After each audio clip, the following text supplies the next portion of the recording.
موسیٰ علیہ السلام نے کہا یا اللہ میرا جنت کا ساتھی کون ہے؟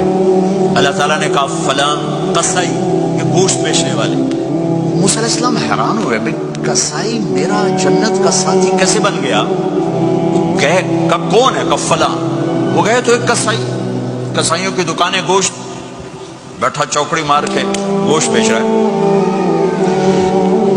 جب وہ فارغ ہوا ایک گوشت کا ٹکڑا اس نے تھیلے میں ڈالا اور کھا۔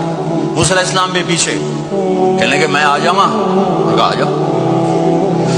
اس نے جا کے گوشت کی بوٹیاں بنا کر ہانڈی پہ چڑھایا، آٹا گوندنے بیٹھا، پھر اس کو نرم ہونے دیا، سالن تیار کیا، روٹی بنائی، تھالی میں پلیٹ میں سجا کر ایک بڑھیا ایسے لیٹی ہوئی، اس کو کہتا ماں جی ماں جی، اس کو اٹھایا، نوالے بنا کے کھلاتا رہا۔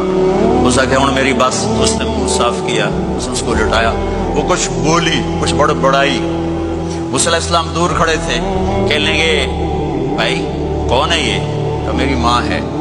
یہ کیا کہہ رہی تھی؟ وہ کہنے لگا جی ماں جو ہوئی کی دساں، جداں دی خدمت کرنا شروع ہو جاندی تینوں اللہ جنت وچ موسیٰ دا ساتھی بناوے، کتھے موسیٰ تے کتھے قصائی۔